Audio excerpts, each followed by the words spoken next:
Hello વિદ્યાર્થી મિત્રો, આપણે લાસ્ટ લેક્ચરની અંદર ડીએમ વિભાગના તત્વોની અંદર ડી શ્રેણી જે છે, ડી વિભાગ જે છે,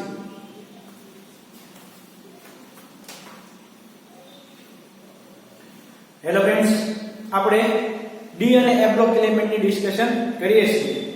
તેમાં આપણે ગયા લેક્ચરની અંદર ઓક્સિડેશન અવસ્થા વિશેનો ટોપિક જે છે એનો આપણે અભ્યાસ પૂર્ણ કર્યો. ત્યાર પછી આપણે એમસીક્યુ નું સોલ્યુશન જે છે કરતા હતા. એમાં મિત્રો ત્યાં આપણે એમસીક્યુ સોલ્વ કરતા વાત જે છે પૂરી કરી હતી. આજે ફરીવાર એમસીક્યુ ની ડિસ્કશન થી જે છે આપણા લેક્ચરની શરૂઆત કરવાની છે. તો મિત્રો જૂની દરેક થિયરીનું જે છે તમારે રિવિઝન કરી નાખવાનું અને ત્યાર પછી આ લેક્ચર જે છે જોવા બેસવાનો, જેના કારણે ચેપ્ટર શરૂ થયું ત્યારથી અત્યાર સુધીનું ટોટલ તમારે રિવાઇઝ થઈ જાય અને એના જે અલગ અલગ એમસીક્યુ આવે એનું પણ જે છે તમારે ક્લિયરલી જે છે એ સોલ્યુશન થઈ જાય. ઓકે, તો આજે આપણે શરૂ કરીએ આપણા લેક્ચરની.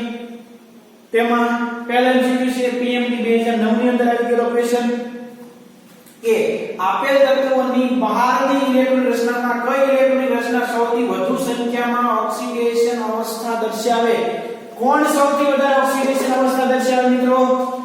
તો આપણને ગયા લેક્ચર ની વાત જે છે યાદ હોવી જોઈએ કે ડી શ્રેણીમાં જે આપણે વાત કરવાના છીએ, ડી વિભાગના તત્વોમાં જે આપણે વાત કરવાના છીએ મિત્રો, એમાં હંમેશા આપણે મોસ્ટલી જે છે એ પ્રથમ સંક્રાંતિ શ્રેણીની જે છે વાત કરીશું. સ્કેન્ડિનિયમ 21મા નંબરના તત્વથી ઝિંક 30મા નંબરના સુધીના તત્વોમાં આ જ મોસ્ટલી આપણે વાત કરવાની છે. ઈ જ વસ્તુ જ આપણે બધી શીખવાની છે. 100 થી કે 5ની શ્રેણીમાં ડીપમાં આપણે કઈ શીખવાનું હોય નહીં, કારણ કે થોડું હાઈ લેવલ છે. આપણે મોસ્ટલી આ જ શ્રેણીનો અભ્યાસ કરીએ છીએ ડેપ્થની અંદર. તો મિત્રો લાસ્ટ લેક્ચરમાં મેં તમને કીધું હતું કે શ્રેણીની મધ્યમાં આવેલું તત્વ Mn Z એનો જે છે 25 એ મહત્તમ ઓક્સિડેશન અવસ્થા +7 દર્શાવી શકે. સ્કેન્ડિનિયમ થી Mn સુધી જાય ઓક્સિડેશન અવસ્થા વધે અને પછી ઓક્સિડેશન અવસ્થા ઘટે. તમને બધાને ખ્યાલ છે મિત્રો. તો આ Mn ની બાહ્ય કક્ષાની ઇલેક્ટ્રોનિક કન્ફિગ્યુરેશન કઈ હતી? તો કે 3d5 4s2. તો મિત્રો આ ઇલેક્ટ્રોનિક રચના હોય ને એ મહત્તમ અને વધુ સંખ્યામાં ઓક્સિડેશન અવસ્થા દર્શાવી શકે. કેટલી આ ઓક્સિડેશન અવસ્થા હતી ભાઈ? તો કે +2 થી શરૂ કરીને +7 સુધી ટોટલ જે છે 6 અવસ્થા હતી Mn ની. ક્લિયર? તો હવે આ જે કન્ફિગ્યુરેશન હોય એ આપણો જે છે આન્સર આવશે. તમને બધાને ખ્યાલ પડી ગયો. એટલે કે મિત્રો જૂની થિયરીનો જો કમ્પ્લીટલી તમે રિવિઝન કરી નાખ્યું હોય અને પછી અહીંયા આ લેક્ચર જોવા બેસો એટલે 100% તમને ગેરંટી આપું કે એક પણ એમસીક્યુ તમને ન આવડે એવું નહીં. દરેક એમસીક્યુ તમને આવડે છે, પણ જૂની થિયરીનું કમ્પ્લીટલી રિવિઝન કરેલું હોવું જોઈએ. મિત્રો આગળના એમસીક્યુ ની અંદર જઈએ આપણે. તો શું કહે છે એમસીક્યુ ની અંદર? કેટલાક સંક્રાંતિ તત્વોની ધાત્વિક ત્રિજ્યા નીચે આપેલી છે. આપણે ધાત્વિક ત્રિજ્યા આપી દીધી છે. કયા તત્વની ઘનતા ડેન્સિટી જે છે સૌથી વધારે છે તમારે નક્કી કરવાનું છે. Fe ની છે, નિકલ ની છે, કોબાલ્ટ ની છે, કોપર ની છે. તો મિત્રો ઘનતા માટે એક આપણે વાત યાદ રાખીએ છીએ કે ઘનતા બરાબર દળ ભાગ્યા કદ.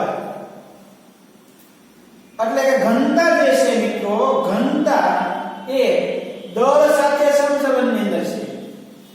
ઘનતા એ દળ સાથે સમચલનમાં છે અને ઘનતા એ કદ સાથે વ્યસ્ત ચલનમાં છે. આ આપણે બધાને આ વાત યાદ છે. પણ મિત્રો અહીંયા તમે જુઓ, આપણને કદ આપી દીધેલું છે એટલે કદ સાથે વ્યસ્ત ચલનમાં છે. એટલે કોઈ હોશિયાર સ્ટુડન્ટ હોય એમ કહી દે કે આ બે નું કદ ઓછું છે ને આ બે માંથી આન્સર આવશે, પણ તમે ખોટા છો મિત્રો. મિત્રો ડી વિભાગના તત્વોની અંદર દળ અને કદ બંનેને ધ્યાનમાં લઈએ તો મિત્રો કદની સરખામણીમાં દળમાં જે છે વધારે કદની સરખામણીમાં દળ કેવું છે? વધારે વધે. એટલે આપણે જે છે ને આ સંબંધને ધ્યાનમાં લેવો પડે. આ શોર્ટ ઘનતા directly proportional to mass, density directly proportional to mass, એટલે કે જેનું દળ વધારે ને એની ઘનતા વધારે. પહેલી વાત છે કોનું દળ વધારે છે, આયર્નનું, કોબાલ્ટનું, નિકલનું કે કોપરનું? તો મિત્રો બધાને ખબર છે કે કોપરનું દળ સૌથી વધારે છે, તો કોપરની ઘનતા કેવી છે, સૌથી વધારે. કયો આન્સર આવશે, ડી. પાકું? કારણ કે ઘનતા ડાયરેક્ટલી પ્રોપોર્શનલ ટુ દળ. દળ કોપરનું સૌથી વધારે, એટલે કોપરની ઘનતા સૌથી વધારે. ક્લિયર? તો આગળના ચિત્રમાં જઈએ આપણે. 4 ક્રમિક સંક્રાંતિ તત્વો ક્રોમિયમ, મેંગેનીઝ, આયર્ન અને કોબાલ્ટ માટે +2 ઓક્સિડેશન અવસ્થાની સ્થાયીતાનો ખરો ક્રમ દેશી નક્કી કરો. 4 ક્રમ આપ્યા છે, એમાંથી કયો ક્રમ જે છે +2 ની સ્થાયીતા માટે ખરો બનશે એ નક્કી કરવાનું છે. આપણને કાંઈ યાદ નથી આવે, કેમ કરશું?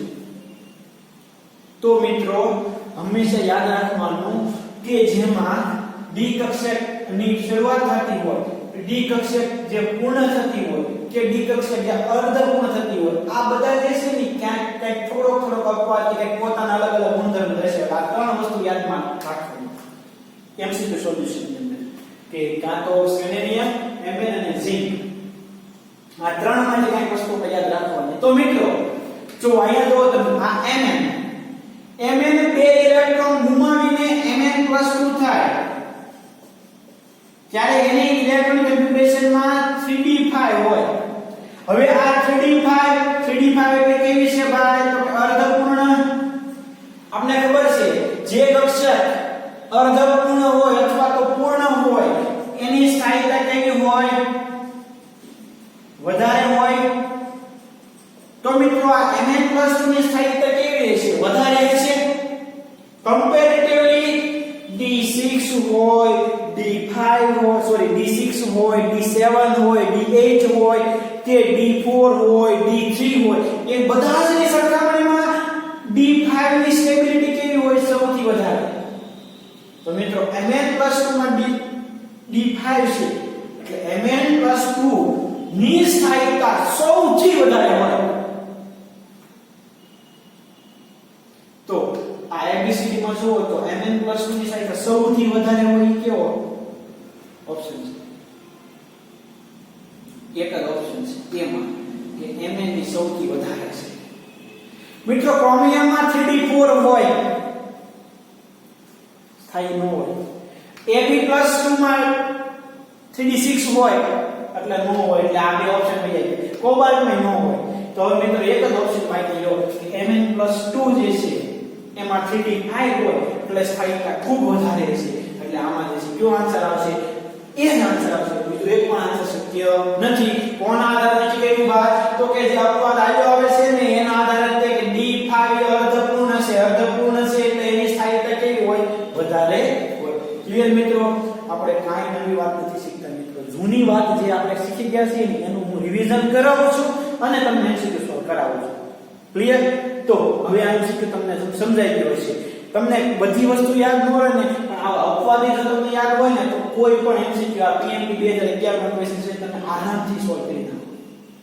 તો હવે તમને જે છે આવા MCQ ખૂબ સારી રીતે સોલ્વ કરી શકો એવી પ્રેક્ટિસ થઈ ગઈ છે. ઓકે મિત્રો, સહી આગળના MCQ ની અંદર EAEE 2009 ની અંદર ક્વેશ્ચન હતો એક કે સંક્રાંતિ તત્વોના સંદર્ભમાં આપેલામાંથી કયું વિધાન ખોટું છે? તો મિત્રો શબ્દ પકડવાનો, ખોટું વિધાન પસંદ કરવાનું કીધું છે તમને.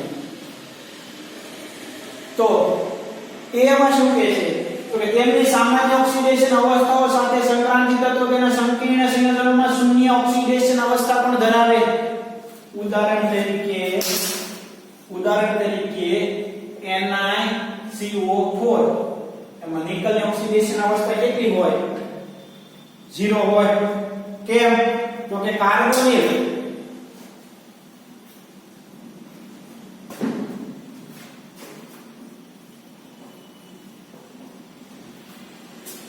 કેમ? તો કે કાર્બોનિલ જે છે એ તટસ્થ છે એટલા માટે એ 0 છે. એટલે નિકલ જે છે ઓક્સિડેશન અવસ્થા કેટલી ધરાવે? 0. ક્લિયર? એટલે A જે છે કેવું બનશે ભાઈ? ખરું બનશે. B સંક્રાંતિ ધાતુ તેની ઉચ્ચતમ ઓક્સિડેશન અવસ્થામાં બેઝિક સ્વભાવ ધરાવે. શબ્દ પકડી લો. પી વિભાગના તત્વો યાદ કરો. આપણે ડી વિભાગમાં તો જે નહીં છે પણ પી વિભાગના તત્વો યાદ કરો. મેં ત્યારે તમને આવી એક શોર્ટકટ લખાવી હતી કે શોર્ટકટ આવી હતી કે જેમ ઓક્સિડેશન આંક વધે, જેમ ઓક્સિડેશન આંક વધે એમ એસિડિકતા વધે. આવી શોર્ટકટ મેં તમને આગળ લખાઈ નાખેલી છે. જેમ ઓક્સિડેશન આંક વધે ને કેન્દ્રસ્થ પરમાણુનો એમ તેના સંયોજનોની એસિડિકતા વધે. એસિડિકતા વધે એટલે કે બેઝિકતાની અંદર ભાઈ ઘટાડો થાય. બેઝિકતામાં શું થાય ભાઈ? ઘટાડો થાય. તો મિત્રો હવે તમે મને કહો તો કે અહીંયા ઉચ્ચતમ ઓક્સિડેશન અવસ્થા કીધી એટલે ઓક્સિડેશન આંક સૌથી વધારે કીધો તો એના સંયોજનો સ્વભાવે કેવા હશે? એસિડિક કે બેઝિક? તો બધાને ખ્યાલ પડી ગયો કે કેવા હોય? એસિડિક હોય. તો મિત્રો આ વિધાન કેવું થઈ ગયું? ખોટું થઈ ગયું. તો હવે જો તો સી માં શું કહે છે? પ્રથમ 5 સંક્રાંતિ તત્વો સ્કેલેનિયમ થી Mn ઉચ્ચતમ ઓક્સિડેશન અવસ્થામાં બધા ફોરેસ અને 3 ઇલેક્ટ્રોન બંધ બનાવવામાં ઉપયોગી છે. બરોબર છે ભાઈ? Mn આનું ઉદાહરણ જે છે એ શું છે ભાઈ? તો કે MnO4 - 1 સ્કેલેનિયમ +3 માં શું હોય તો કે ફોરેસ ના ઇલેક્ટ્રોન અને +3d ના ઇલેક્ટ્રોન બધા જે છે એ બંધ બનાવવામાં પાર્ટિસિપેટ થાય એટલે કે આ વિધાન ખરું છે. D5 ને એકવાર બને પછી 3d કક્ષકમાં ઇલેક્ટ્રોનનું બંધમાં ભાગ લેવાનું વલણ ઘટે ભાઈ. આ Mn+2 અને Mn+3 પછી આ ઓછો બંધ બનાવે કેમ કે 3d5 થઈ ગયું. ત્યાર પછી ઉદાહરણ અહીંયા જે છે અહીંયા લખી Fe+3 થઈ ગયું. Fe+3 એટલે કે એમાં 3d5 થઈ ગયું એટલે કે હવે કેવું થઈ ગયું? સ્થાયી થઈ ગયું. તો ક્યાંય તમને Fe4 જોવા નહીં મળે. આ Mn+3 બહુ તમને રેરલી જોવા મળશે. ક્યાંય નહીં જોવા મળે કારણ કે 3d5 હોય એટલે Mn+2 માં સૌથી વધારે જોવા મળે અને બાકી +7 માં મહત્તમ ઓક્સિડેશન અવસ્થા આમાં તમને નહીં જોવા મળે. બીજું ઉદાહરણ એ કે Fe+3 છે એટલે 3d5 થઈ ગયું એટલે સ્થાયી થઈ ગયું એટલે મોસ્ટલી તમને Fe+2 ને Fe+3 માં જોવા મળે કે Fe4 તમને નહીં જોવા મળ્યો. જોવા મળ્યું ભાઈ? તો કે નહીં. કેમ? તો કે 3d5 માં 3d5 જ્યારે હોય તો Fe+3 હોય એટલે કે એની આની સ્થાયીતા વધારે હોય, આની સ્થાયીતા કેવી હોય? ઓછી હોય. એટલે આ વિધાન પણ જે છે ખરું છે. તો હવે મિત્રો આપણને જે છે એ આન્સર મળી ગયો. શું આન્સર આવશે ભાઈ? તો કે બી આન્સર આવશે. ઓક્સિડેશન આંક વધે એટલે એસિડિકતા વધે, નહીં કે બેઝિકતા. બેઝિકતા હંમેશા ઘટે. એટલે જે છે આ વિધાન જે છે કેવું છે? ખોટું છે. બી આન્સર આવશે. આપણો આન્સર કયો આવશે? બી. એ સી અને ડી જે છે કેવા બનશે? ખરા બનશે. હજી આપણે અલગ અલગ ઉદાહરણથી જે છે ડિસ્કશન કર્યો. આ એ નું સોલ્યુશન છે, આ બી નું સોલ્યુશન છે, આ જે છે સી નું સોલ્યુશન છે અને આ ડી નું સોલ્યુશન. જો બધાની હિન્ટ તમને દેતો જાઉં છું મિત્રો. દરેક પોઈન્ટ ખાસ સમજવાનો અને યાદ રાખજો મિત્રો. આ બધી વસ્તુ લખતા જાયજો એટલે તમને જે છે ખૂબ મજા આવશે ડી અને એ વિભાગની તત્વોમાં. ક્લિયર? તો સાહેબ આપણે આગળના ચિત્રની અંદર શું કહે છે ભાઈ? જાન્યુઆરી 2019 માં JEE માં આવેલો ક્વેશ્ચન છે કે આપેલામાંથી કયો એટલે કે કયું સંક્રાંતિ તત્વ સૌથી ઓછી પરમાણ્વીય કરંટ એન્થાલ્પી ધરાવે? સૌથી ઓછી એટોમાઇઝેશન એન્થાલ્પી ધરાવે. તો મિત્રો આપણે બધાને ખબર છે કે ગ્રાફ તમને જો કે આવો મળતો તો શરૂઆતમાં વધતો તો કે Mn સુધી મહત્તમ ને પછી ઘટતો હતો. યાદ કરો ગ્રાફ પરમાણ્વીય કરંટ એન્થાલ્પી એટોમાઇઝેશન એન્થાલ્પી નો ગ્રાફ જે છે આપણે સમજી ગયા ખૂબ સારી રીતે. તમને બધાને ખબર છે કે એમાં કોપર જે છે ને એની પરમાણ્વીય એન્થાલ્પી સૌથી ઓછી હતી અને ઝિંક ને આપણે સંક્રાંતિ તત્વો ગણતા નથી. આપણે ક્યાં સુધી વાત કરતા હતા? કોપર સુધી વાત કરતા હતા. એટલે આન્સર કયો આવશે ભાઈ? કોપર આવશે. ક્લિયર? એટલે કે સંક્રાંતિ તત્વોમાં કોપર જે છે પ્રથમ શ્રેણીમાં એની પરમાણ્વીય એન્થાલ્પી એટોમાઇઝેશન એન્થાલ્પી સૌથી ઓછી હશે. કયો આન્સર આવશે ભાઈ? બી. ક્લિયર? તો ગ્રાફિકલ મેથડ જે છે આપણે શીખી ગયા 21 થી 30 અને અહીંયા પરમાણુ એન્થાલ્પી. તો શરૂઆતમાં જ્યાં સુધી અવિભાજ્ય ઇલેક્ટ્રોનની સંખ્યા વધે Mn ત્યાં સુધી ગ્રાફ વધતો હતો, પછી ક્રમશઃ પરમાણુ એન્થાલ્પી ઘટતી જતી હતી. ક્યાં સુધી ઘટશે ઉપર સુધી ક્લિયર આમાં કયો આન્સર આવશે બી ચાહીએ આગળના ચિત્રની અંદર જેડબલઈ જાન્યુઆરી 2019 ની અંદર આવી ગયેલો ક્વેશ્ચન છે ભાઈ જો ખાસ જેડબલઈ માં તો ડી અને એફ વિભાગમાંથી એમસીક્યુ હોય જ છે નીટ માં હોય છે નીટ માં આગળના ટોપિક માંથી આવશે આમાં બધામાં જેડબલઈ માં જે છે શરૂઆતના જે થિંકિંગ પાવર વાળા એમસીક્યુ હોય એમાંથી આવે છે તો શું કહે છે એમસીક્યુ માં લેન્થેનોઇડ શ્રેણીના તત્વોમાં લેન્થેનોઇડ સંકોચન અસરનો અર્થ શું થાય લેન્થેનોઇડ સંકોચનમાં શું થતું હતું ભાઈ તો કે ક્રમશઃ તત્વોની પરમાણુ ત્રિજ્યા અને આયનિક ત્રિજ્યાની અંદર ઘટાડો થાય શું થાય ઘટાડો થાય એટલે કે એ જ આન્સર ખરો બનશે આને આવું કહે છે પરમાણુ ત્રિજ્યા વધે અને આયનિક ત્રિજ્યા ઘટે બે ખોટું છે જો ઘટે તો બે ઘટે વધે તો બે વધે એમાં લેન્થેનોઇડમાં શું થતું હતું તો કે બંનેમાં ઘટાડો થતો હતો લેન્થેનોઇડ સંકોચન જ કહે છે કે ભાઈ આમાં પરમાણુ ત્રિજ્યા ઘટે બરોબર તો આન્સર કયો છે ભાઈ એ એટલે આ બધા જે ખોટા છે એ આન્સર બરોબર છે મિત્રો લેન્થેનોઇડ સંકોચનને કારણે પરમાણુય ત્રિજ્યા અને આયનિક ત્રિજ્યાની અંદર ઘટાડો જોવા મળે એટલે એ આન્સર છે આવશે જે આપણે અગાઉ ડિસ્કશન પણ કરી છે ક્લિયર જેડબલઈ 10 જાન્યુઆરી 2019 ની તારીખે ક્વેશ્ચન છે કે પરમાણુય ક્રમાંક 71 ધરાવતા તત્વો x નો 71મો ઇલેક્ટ્રોન કઈ કક્ષકમાં પ્રવેશ પામે એટલે મિત્રો આપણને કઈ શ્રેણી ક્યાંથી શરૂ થાય અને ક્યાં પૂરી થાય એ ખબર હોવી જોઈએ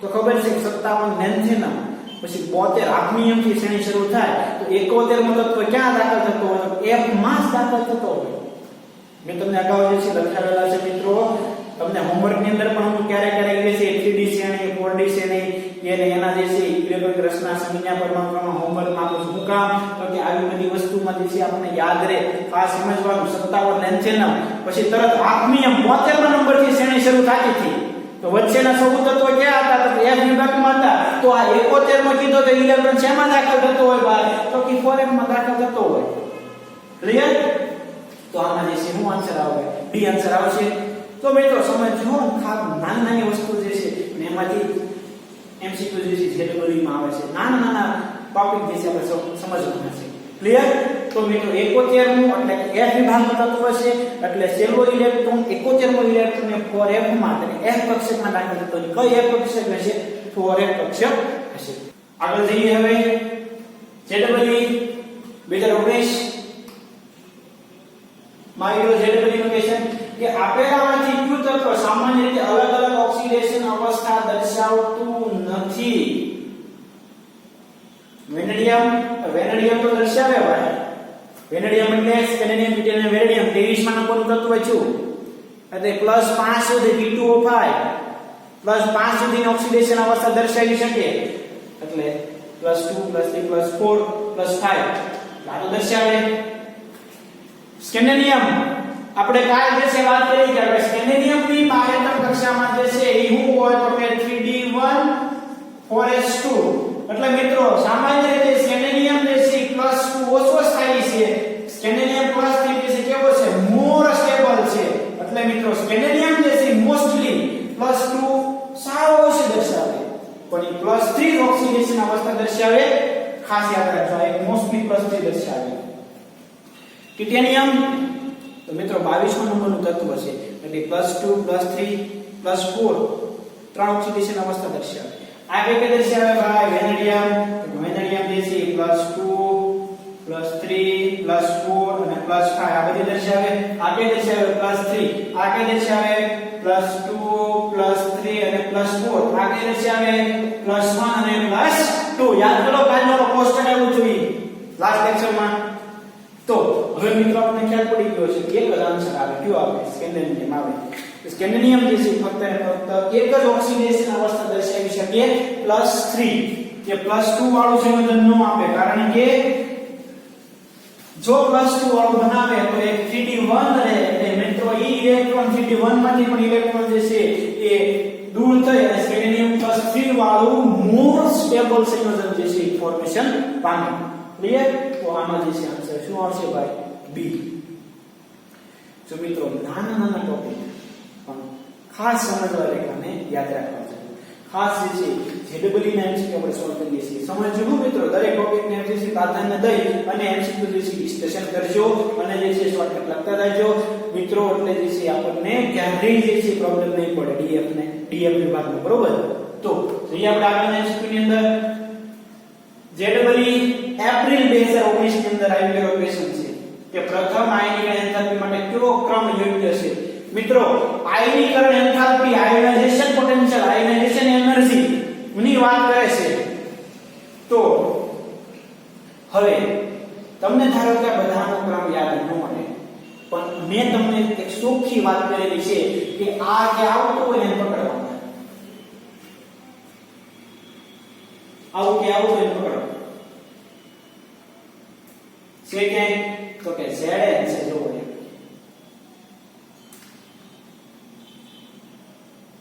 તો હવે તમને ખબર પડી ગઈ ભાઈ Zn નું કદ કેવું છે, નાનું છે, તો એને આયનિક એન્થાલ્પી કેવી છે, સૌથી વધારે છે. એક જ આન્સર છે મિત્રો.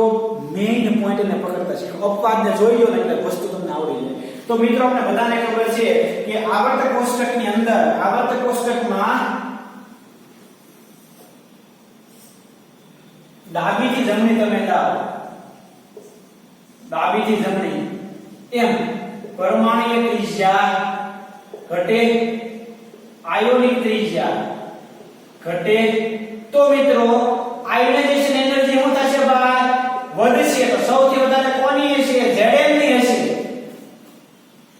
તો મિત્રો એક જ એવો આન્સર છે Zn નો સૌથી વધારે હોય એવું કયો છે તો B. તો મિત્રો આંખો બંધ કરીને તમારો આન્સર સિલેક્ટ કરી લેવાનો, B જ આવે. કયા પોઈન્ટ થી? Z વધે એટલે કે Z વધે, Z વધે એટલે કે શું કહેવાય? તો કે Z ઇફેક્ટ. Z ઇફેક્ટ એટલે કે અસરકારક કેન્દ્રીય વીજભાર. Z ઇફેક્ટ અસરકારક કેન્દ્રીય વીજભાર વધે એટલે આયનિક એન્થાલ્પી જે છે મિત્રો વધવાની છે, ઇલેક્ટ્રોન સહેલાઈથી દૂર થશે નહીં, તમારે વધારે ઊર્જા આપવી પડશે મિત્રો. અને તમે મિત્રો આયનિક એન્થાલ્પી માટે તમને બધાને ખબર છે કઈ કઈ વસ્તુ ગણવી પડે. તો પેલા ઘનમાંથી વાયુમાં ફેરવવાની, એ પણ ઊર્જા ગણવી પડે. અને ત્યાર પછી તમે ઇલેક્ટ્રોન દૂર કરો ત્યારે ઊર્જા એ પણ તમારે આયનિક એન્થાલ્પીમાં ગણવી પડે. ખ્યાલ છે ને બધાને? ફોર્મેશન એન્થાલ્પી, બરોબર ને? તો મિત્રો હવે આમાં કયો આન્સર આવે છે? મને બીજા ટાઇટેનિયમ કે મેંગેનીઝ કે એનો કોઈ નિકલ કે એના કોઈ ક્રમનો મને ખ્યાલ નથી, પણ મને એટલો મગજમાં ખ્યાલ હતો કે Zn જે છે ને એ અપવાદ છે અને એ શ્રેણીમાં આવતું છેલ્લું તત્વ છે, 30મા નંબરનું તત્વ છે, એટલે કે એનો Z સૌથી વધારે હોય. Z સૌથી વધારે છે એટલે કે જે એનો અસરકારક કેન્દ્રીય વીજભાર સૌથી વધારે છે. Z એનો વધારે, અસરકારક કેન્દ્રીય વીજભાર વધારે, અને ઈ શ્રેણીમાં જમણી બાજુ આવતું તત્વ છે કે પરમાણુ ત્રિજ્યા ઓછી છે, એની આયનિક ત્રિજ્યા ઓછી છે, એટલે મિત્રો એની આયનિક એન્થાલ્પી વધારે જ હોય. મને એટલો ખ્યાલ હતો. અને જે છે મેં તમને આન્સર કીધો કે B આવે એટલે મિત્રો B જ આન્સર આવે. ક્લિયર? આ જે છે કરેક્ટ થશે. ટાઇટેનિયમ કરતા Mn ની વધારે, Mn કરતા નિકલ ની વધારે, અને નિકલ કરતા Zn ની વધારે. અને કે ક્રમશઃ Zn ની અંદર વધારો થતો જાય, અસરકારક કેન્દ્રીય વીજભાર વધતો જાય એટલે આયનિક એન્થાલ્પી વધતી જાય. દરેક માટે આ ત્રણ રીઝન જે છે એ તમારે ત્યાં એપ્લાય કરવાના થાય. એટલે આ ત્રણ જે શોર્ટકટ થઈ. ઓકે. જેડબલ્યુ એપ્રિલ 2019 માં આવેલો ક્વેશ્ચન છે કે આપેલામાંથી કઈ ધાતુ એસિડ અને બેઝ બંને સાથે પ્રક્રિયા કરી ડાયહાઇડ્રોજન વાયુ આપે?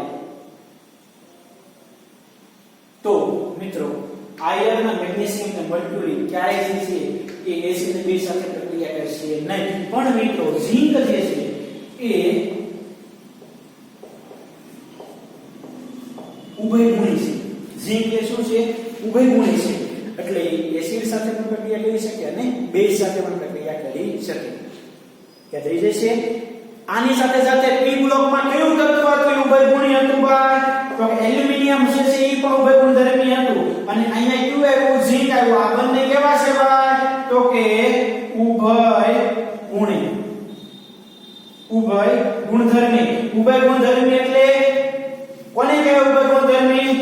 તો કે એસિડ સાથે પણ પ્રક્રિયા કરે અને બેઝ સાથે પણ પ્રક્રિયા કરે. એટલા માટે એ તત્વોને ઉભયગુણી તત્વ તરીકે ઓળખવામાં આવે. તો આમાં જે આન્સર શું આવશે ભાઈ? ઝીંક જે છે એ આવશે. ઝીંક જે છે એ એસિડ સાથે અને બેઝ સાથે પણ પ્રક્રિયા કરે અને ડાયહાઇડ્રોજન વાયુ આપે.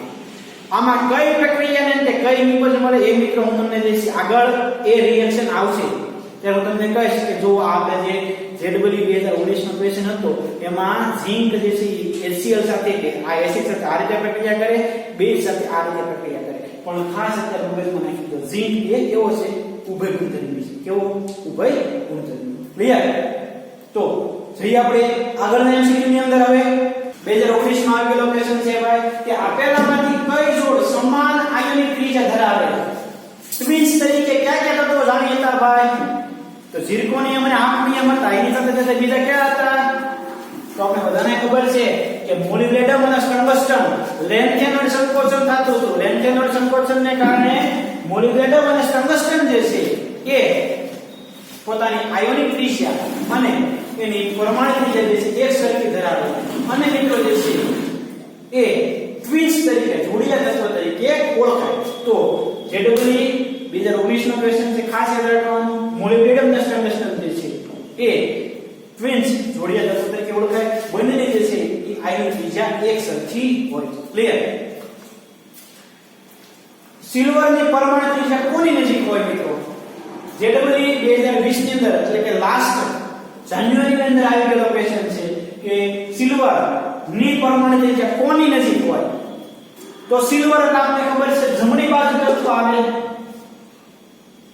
તો મર્ક્યુરી જે છે અને કોપર જે છે એમાં મર્ક્યુરી ને આપણે સંકળાયેલ તત્વ ગણતા નથી એટલે આપણો આન્સર જે છે કેન્સલ આઉટ થઈ ગયો. આ લાસ્ટ તત્વ નથી, એ એની પહેલાનો છે, ઝિંક પહેલાનો છે એટલે એ પણ નહીં આવે. અને નિકલ તો બહુ અંદરનું તત્વ છે ભાઈ. હવે નિકલ એ ન આવે તો એક જ આન્સર બાકી રહ્યો. શું આવે? તો ગોલ્ડ. ગોલ્ડ એ ઉપરના ભાગમાં છે, એના નીચેના ભાગમાં જે છે શું છે? સિલ્વર છે. એટલે કે એક જ સમૂહમાં આવતા તત્વો હોય ને એની પરમાણુ ત્રિજ્યા ખૂબ નજીક છે, કારણ કે લેન્થેનાઇડ સંકોચન. ખાસ જે છે યાદ રાખવાનું, સિલ્વર અને ગોલ્ડ એની પરમાણુ ત્રિજ્યા તેની આયોનિક ત્રિજ્યા સાવ નજીકની છે. કેમ? તો કે મિત્રો બંને એક જ સમૂહમાં આવતા તત્વો છે.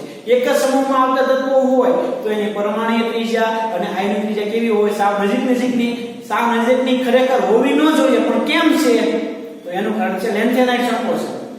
લેન્થેનાઇડ સંકોચન થાય એના કારણે જે 4D શ્રેણી અને 5D શ્રેણી છે એ દરેક તત્વોની પરમાણુ ત્રિજ્યા જે કેવી હોય? નજીકની હોય. સિમિલરલી એની આયોનિક ત્રિજ્યા પણ સાવ નજીકની હોય. આગળ MCQ છે ભાઈ કે આપેલામાંથી કોના માટે તૃતીયક આયન એન્થાલ્પી સૌથી ઓછી હશે? એ નિકલ, કોબાલ્ટ, Mn અને આયર્ન. તો મિત્રો આયર્ન જે છે ને આયર્ન એ Fa+2 માં હોય. Fe+2 માંથી એને Fe+3 માં જવું હોય તો મિત્રો એ ઇલેક્ટ્રોન કન્ફિગ્યુરેશન આપણે જોવી પડે. જો તો ઇલેક્ટ્રોન કન્ફિગ્યુરેશન Fe+2 તેમાં છે 3d6 4s0 અને Fe+3 થાય એટલે એમાં શું થાય? તો કે 3d5. તો કે મિત્રો આ જે છે ને 3d6 માંથી 3d5 માં જવું હોય તો હું કહે તો ઝડપથી ઇલેક્ટ્રોન ગુમાવી દે અને પોતે કેવી થઈ જાય? અર્ધપૂર્ણ થઈ જાય. અર્ધપૂર્ણ થઈ જાય એટલે એની સ્થાયીતા કેવી હોય? વધારે હોય. તો મિત્રો આયર્ન જે છે એની તૃતીયક આયન એન્થાલ્પી સૌથી ઓછી હશે. કોની સૌથી ઓછી હશે? આયર્ન. ખાસ યાદ રાખજો. શા માટે? તો કે 3d6 માંથી એક ઇલેક્ટ્રોન ગુમાવે અને ઝડપથી જે છે 3d5 થઈ જાય અને પોતે કેવી થઈ જાય? અર્ધપૂર્ણ થાય સ્થાયીતા કેવી હોય? વધારે. એટલા માટે મિત્રો જે છે આયર્નની તૃતીયક આયન એન્થાલ્પી કેવી હોય? ઓછી હોય બધાની કમ્પેરિઝનની અંદર. ક્લિયર? આગળના જે MCQ જોઈએ કે કોપરનું ગલન બિંદુ ઝિંક કરતા વધારે હોવા માટેનું કારણ? કોપરનું ગલન બિંદુ ઝિંક કરતા વધારે હોવા માટેનું કારણ તો મિત્રો ઝિંકની ઇલેક્ટ્રોનિક કન્ફિગ્યુરેશન આપણને યાદ છે. ઝિંક 30મા નંબરનું તત્વ છે, એમાં છે 3d10 4s2. મિત્રો ઝિંકના બંધારણમાં d કક્ષકના ઇલેક્ટ્રોન બંધ બનાવવા માટે પાર્ટિસિપેટ થતા નથી. જ્યારે કોપરની ઇલેક્ટ્રોન કન્ફિગ્યુરેશન આપણે ખ્યાલ છે 3d10 4s1. આમાં 3d10 છે પણ કોપર +2 થઈ શકે અને ઉપરાંત 3D ના ઇલેક્ટ્રોન જે છે એ બંધ બનાવવામાં ભાગ લે એટલા માટે કોપરનું ગલન બિંદુ ઝીંક કરતા વધારે હોય એટલે કે ધાતુ બંધારણમાં કોપરના d ઇલેક્ટ્રોન ધાતુ બંધમાં ભાગ લે પાર્ટિસિપેટ થાય એટલા માટે મિત્રો કોપરનું ગલન બિંદુ એ ઝીંક કરતા વધારે તમને જોવા મળશે એટલે કે સી આન્સર જે છે આમાં આવશે ક્લિયર જોઈએ આપણે આગળ એમસીક્યુ બીજી તથા ત્રીજી સંક્રાંતિ હરોળના સંક્રાંતિ ધાતુ તો એકબીજા સાથે પહેલી હરોળ કરતા વધારે સામ્યતા ધરાવે છે કયા કારણને લીધે કે દ્વિતીયક શ્રેણી એટલે કે 4D તૃતીયક શ્રેણી એટલે કે 5D એના ગુણધર્મો નજીકના હોય એ ગુણધર્મો બધા એક સરખા જેવા જ હોય કેમ એક સરખા રેખા હોય તો કે મિત્રો એમાં લેન્થેનાઇટ સંકોચન થતું હતું લેન્થેનાઇટ સંકોચન થાય એટલે મિત્રો એની પરમાણુ ત્રિજ્યા અને આયન ત્રિજ્યા કેવી છે એક સરખી નજીકની છે તો મિત્રો એના કારણે જે છે એ ચોથી અને પાંચમી એટલે કે 4D અને 5D શ્રેણીમાં જે રહેલા તત્વો જે છે એના ગુણધર્મો નજીકના હોય તો મિત્રો લેન્થેનાઇટ સંકોચન ને કારણે બીજી અને ત્રીજી હરોળની ધાતુઓના સાવ સમાન ત્રિજ્યાઓના પરિણામે એના ગુણધર્મ જે છે એ નજીકના હોય સરખા હોય પ્રથમના ગુણધર્મ થોડા અલગ હોય ક્લિયર મિત્રો પ્રથમ શ્રેણીની સરખામણીમાં દ્વિતીયક અને તૃતીયક શ્રેણીના ગુણધર્મ વધારે સામ્યતા ધરાવે એનું કારણ છે લેન્થેનાઇટ સંકોચનને કારણે દ્વિતીય અને તૃતીયક શ્રેણીના તત્વોની પરમાણુ ત્રિજ્યા નજીકની હોય એટલે એના ગુણધર્મો પણ કેવા હોય એક સરખા હોય ક્લિયર આગળ જોઈએ કે સંક્રાંતિ તત્વોની ક્રિયાશીલતા અત્યંત નિયમિતપણે સ્કેન્ડિયમ થી કોપર તરફ જતા ઘટે છે કારણ કે એ મિત્રો તમે પ્રથમથી એટલે કે ડાબી બાજુથી જમણી બાજુ જાઓ એમ એની ક્રિયાશીલતા જે ક્રમશઃ ઘટતી જાય તો મિત્રો એના માટેનું કારણ છે ક્રમશઃ મિત્રો આયનીકરણ એન્થાલ્પી વધે છે એટલા માટે આયનીકરણ એન્થાલ્પી વધે એટલે એની ક્રિયાશીલતા જે છે એ ઘટે તો કયો આન્સર આવશે ભાઈ તો કે બી આન્સર કે આયનીકરણ એન્થાલ્પી નિયમિતપણે ક્રમશઃ જે છે એ વધતી જાય એટલા માટે એની સક્રિયતા જે છે એની ક્રિયાશીલતા જે છે એ નિયમિતપણે ઘટતી જાય ક્લિયર એટલે કે આમાં બી આન્સર શક્ય બનશે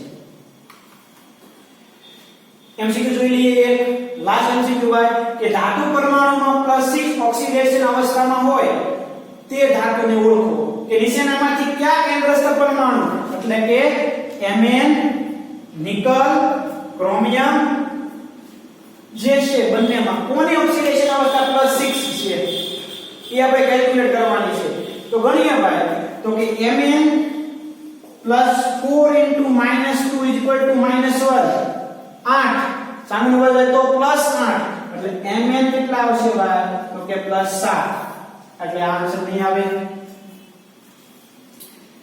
આનો ગણીએ તો કે નિકલ +6 ફ્લોરિન એટલે કે -1 = નો વીજભાર કેટલો છે તો કે -2 -6 સામેનું બદલે તો +6 એટલે નિકલ કેટલામાં આવશે ભાઈ તો કે +4 ની અંદર